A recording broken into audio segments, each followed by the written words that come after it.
लेकिन लोग तो कुछ भी बोलते रहते हैं। कहते हैं आपको राजा बनने की बहुत जल्दी है।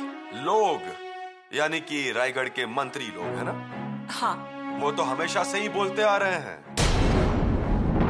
महारानी जी, युवराज जी ने हमें जो स्पष्टीकरण दिया है उसमें हमें कुछ भी गलत नहीं लगा था। उन्होंने कलश अभिषेक किया अपने ही पिताश्री के विरोध में। ऐसा कुछ भी नहीं है महारानी जी, ये एक साधारण सी विधि है। हम जैसे पूजा करते हैं, महादेव जी को अभिषेक कराते हैं, वैसे ही ये एक अभिषेक है। हमें भी महाराज ने यही सिखाया है। अन्याय सहना नहीं चाहिए। अगर दादा साहब पर कोई अन्याय हो रहा हो तो उन पर अन्याय करने वालों को हम भी दया नहीं दिखाएंगे। हम भी राव जी महाराज। फौज के हाथियों को सुबह सुबह आगे भेजते चलो, बहुत धूप होगी। ठीक है। सूरज की गर्मी से हाथी बेकाबू हो जाते हैं। जी हाँ महाराज, बिल्कुल वैसे ही करता हूँ। और कल भी एक हाथी बेकाबू सा घूम रहा था महाराज, उसको काबू में लाना बहुत मुश्किल हुआ महाराज। इसीलिए ही कह रहा हूँ। ठीक है। और महाराज, कल की तरह आज भी अपनी फौज 1.5 किलोमीटर का रास्ता पार कर लेगी। हम भी राव 1.5 क्या, आज तो 2 किलोमीटर का रास्ता भी तय कर पाएंगे, क्योंकि अपने परिवार से मिलने को तरस रही है अपनी फौज। क्यों सिर्फ फौज को ही? हमें भी। मैं वही तो बोल रहा हूँ। पिछले 1.5 साल से हम मुहिम कर रहे हैं, निरंतर यात्रा करना, निरंतर लड़ाई। फौज भी अब थक गई है। लेकिन महाराज, सही मायने में बड़ी जीत हासिल की है हमने। आधे हिंदुस्तानियों को अपने स्वराज्य में शामिल कर लिया है हमने हर जगह संघर्ष किया हम भी राव, पर हमें ज्यादा संघर्ष वेल्लोर के किले पर करना पड़ा, वो भी हमारे भाई एकोजी राजे के साथ। लेकिन उन्हें भी हमारी ताकत का अंदाजा आ गया और फिर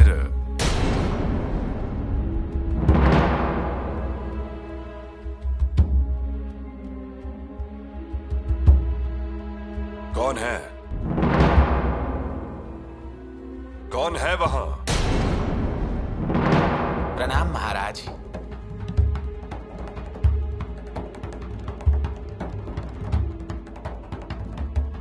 ये पत्र शिवनंदन स्वामी को दो। हम आ रहे हैं, मिलने आओ। जी महाराज।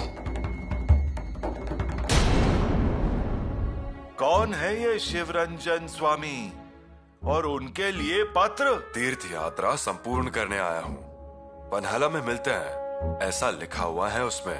वैसे ही एक पत्र श्रृंगारपुर को भी भेज दो युवराज के लिए। उसकी कोई आवश्यकता नहीं है। शिवनंदन स्वामी को पत्र भेजा उतना काफी है। पर ऐसे कैसे? अपने बच्चे को मिलने के लिए बुलाना छोड़कर पता नहीं कौन है ये शिवनंदन स्वामी जिसे मिलने के लिए आप उन्हें बुला रहे हैं। आने के बाद आप देख ही लेंगे। ठीक है, आपको जो लगता है, जैसे लगता है वैसे कीजिए, हमारा क्या है उसमें? आज्ञा दीजिए।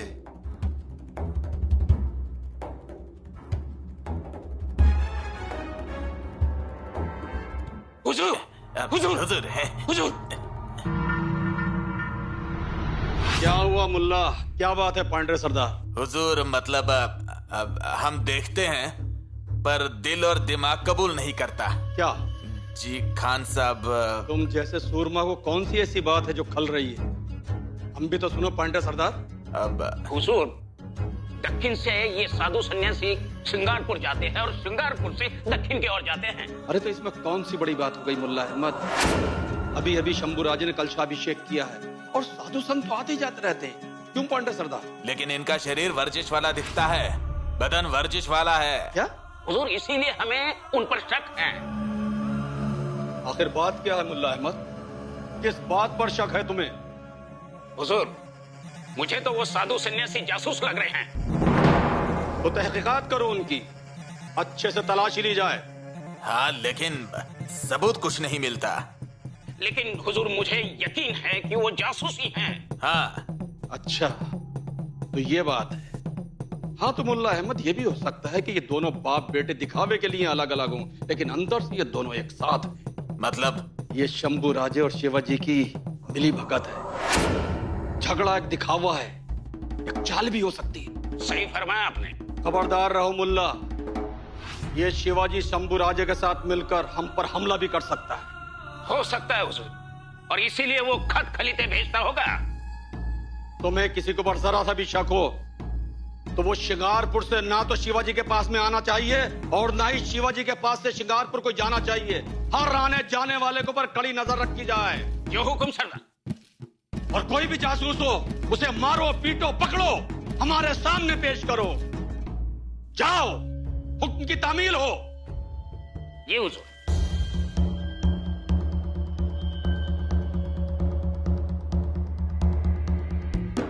महाराज कहाँ तक पहुँचे हैं? पनाला के आसपास। कल तक फौज वहां पनाला पहुंच जाएगी। महाराज के स्वागत के लिए किसको भेजना है, इस बारे में कुछ सूचना मिली है? नहीं महारानी जी। अब तक तो सूचना आ जानी चाहिए थी। आपकी चिंता जायज है, परंतु महाराज के मन में क्या चल रहा है ये कैसे पता चलेगा? हमें लगता है वो पन्हाला से सीधा रायगढ़ ही आएंगे। हमें ऐसा बिल्कुल नहीं लगता। महाराज श्रृंगारपुर में शंभू राजे से मिलने जरूर जाएंगे।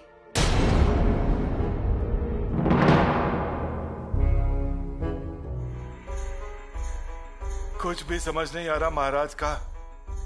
युवराज को श्रृंगारपुर संदेशा भेजकर यहाँ बुलाना चाहिए। अब वो कौन और कौन सा शिवनंदन स्वामी उसे बुला लिया है यहाँ पर। कौन है ये शिवनंदन स्वामी? शिवनंदन स्वामी, ये नाम सुना हुआ सा लगता है। शिवनंदन, शिवनंदन, ये बात है।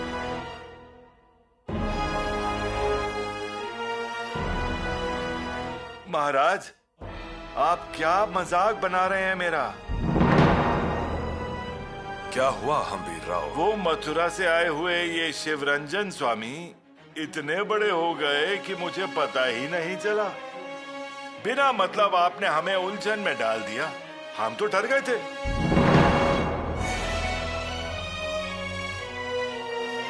अभी आया ना समझ में? आ गया। पहले दिशानुकूल थे, फिर फंसाया और फिर पता चला।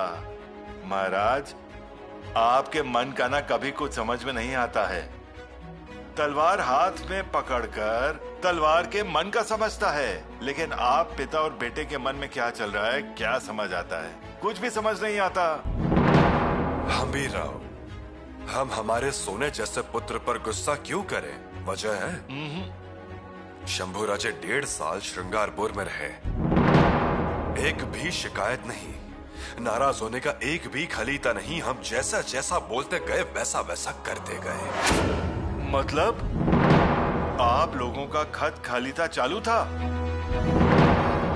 पर वो तो आपसे थोड़ा नाराज था ना? वो हमारे बीच का गनीमी गावा था।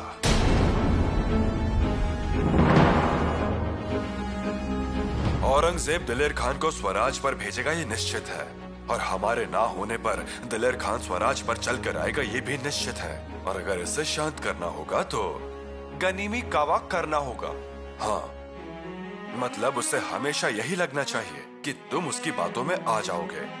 वो तुम्हें हमसे अलग कर सकेगा, और इसी गलतफहमी में उसे रखना, हम आने तक उसे व्यस्त रखना, उसे बस खिलाते रहना। महाराज, अब जाकर मन प्रसन्न हुआ है, खूब खुशी मिली।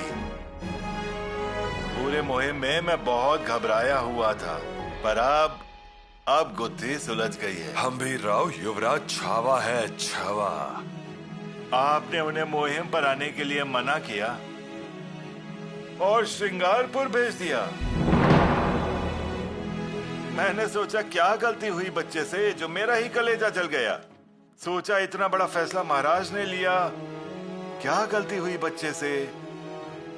पर माता भवानी की कृपा है, बहुत खुशी मिली मुझे। महाराज, आपकी नीति अब समझा। मतलब युवराज अगर अपने मुहिम पर अब आए हुए होते तो वो दिलेर खान चुप नहीं बैठा होता। और हमारे में और युवराज में मनमुटाव हो ये समझते ही दिलेर खान शंभू राजा के पास दोस्ती का हाथ बढ़ाने गया, और यहीं वो फंस गया। हाँ, और शंभू राजे ने भी उनकी दोस्ती को स्वीकारने के लिए 1.5 साल लगा दिए। तो वही, और इतने साल रुकने के बाद उसके हाथ लगा क्या? बस दिशा भूल हो गई और वार्तालाप में वो मर गया। योजना वही थी और 1.5 साल स्वराज्य सभी शत्रुओं से दूर रहा। हम्बीरराव जी। दिल मचल रहा है शंभू राजे को जाके कब मिलूंगा। धन्य शिव स्वरूप बाबा, धन्य आप शिव स्वरूप बाबा और शंभू राजे शिवनंदन स्वामी।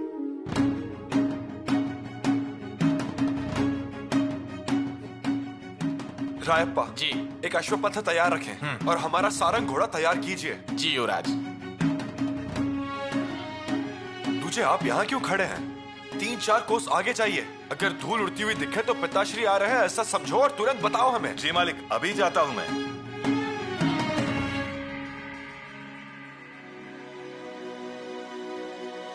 बेटा, आज आपके पिताश्री का मन किसी बात से बहुत विचलित है। अश्वदल नहीं, तालीम नहीं, आज कुछ भी नहीं करना है, ये निश्चित किया है क्या?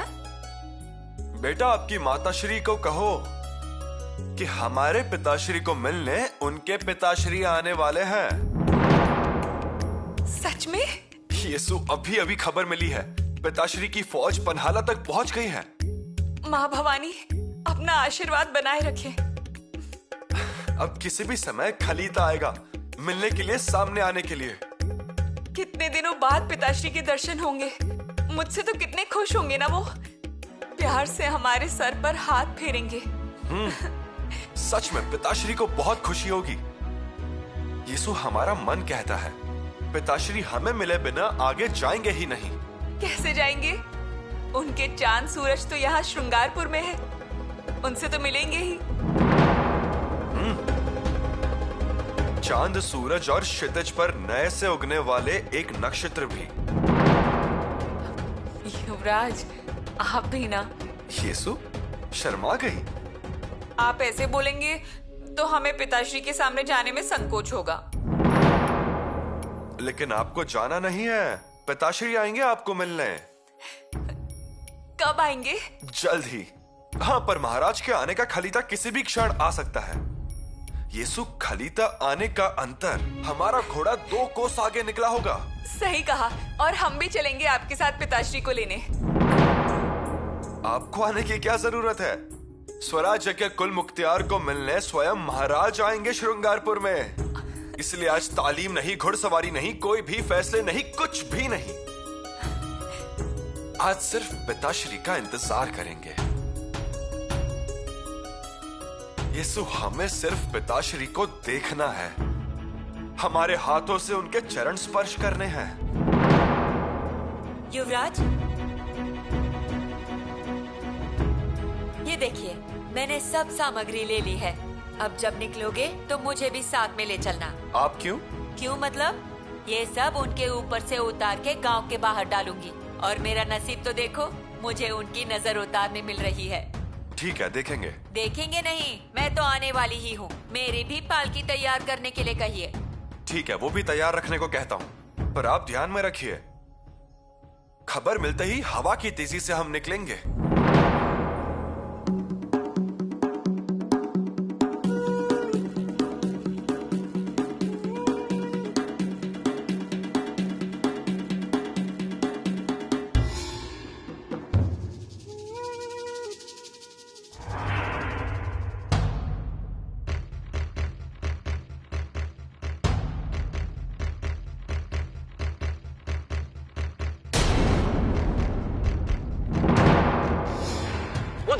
वो देखो, पकड़ो।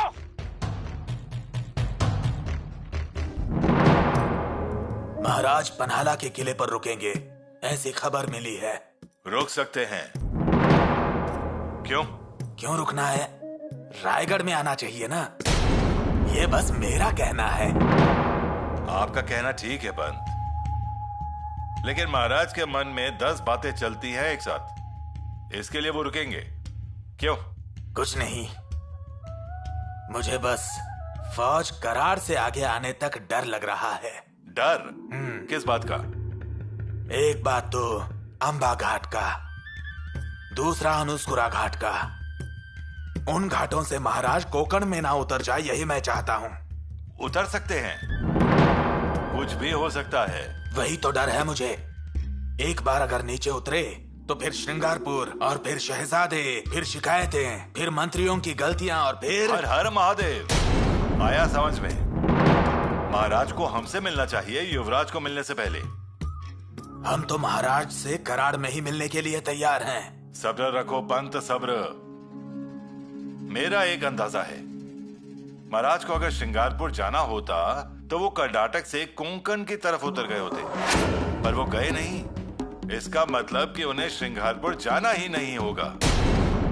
इसके बारे में तो मैंने सोचा ही नहीं। बिल्कुल सही कहा आपने।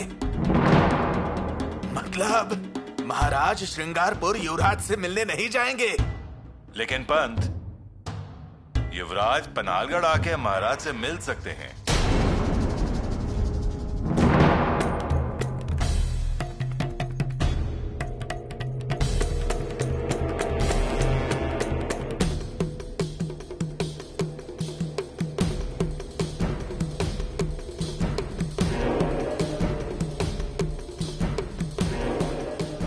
वो भाग न जाए गुंडों से, और वो कोई साधु बैरागी नहीं है, जासूस है। एक कहीं छुपा होगा। चलो ढूंढो।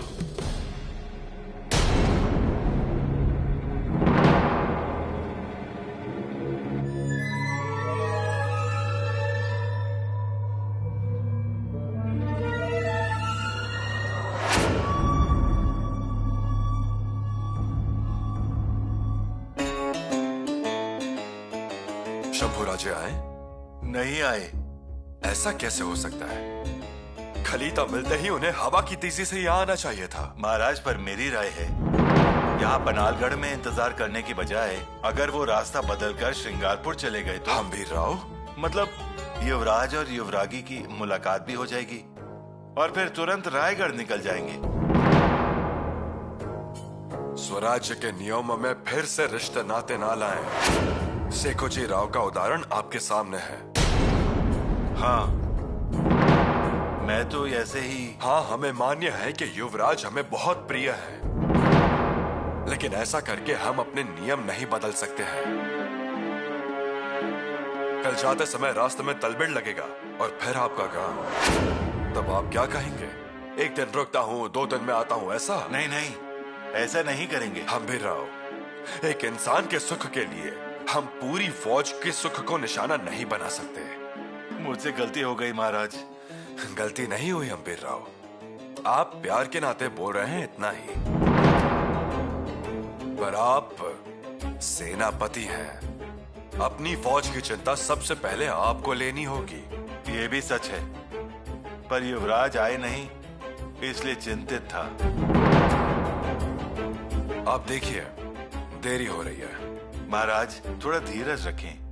युवराज आएंगे, रास्ते में ही होंगे।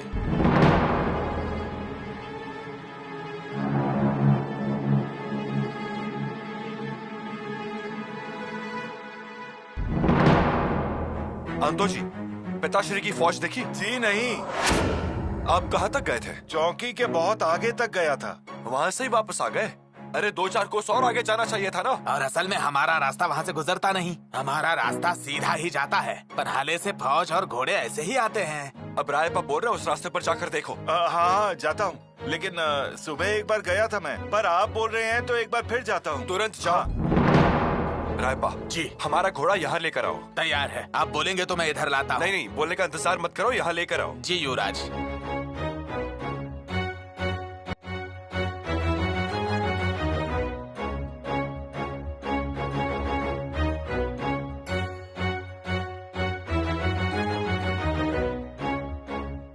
युवरागी, क्या आपको कोई खलीता मिला?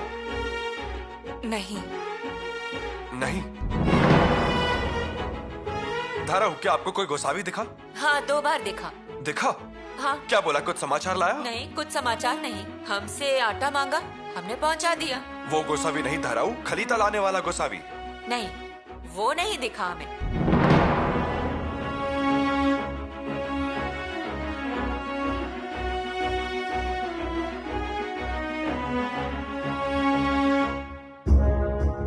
हुजूर, साधु हूँ, मुझे क्यों पकड़ा है?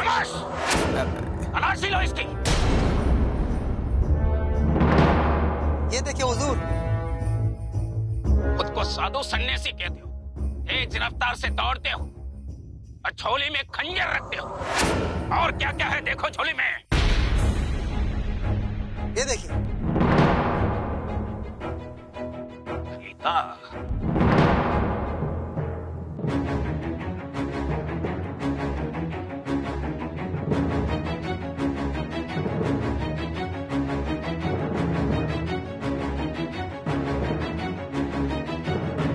कहाँ रह गया ये खलीता लाने वाला गोसावी?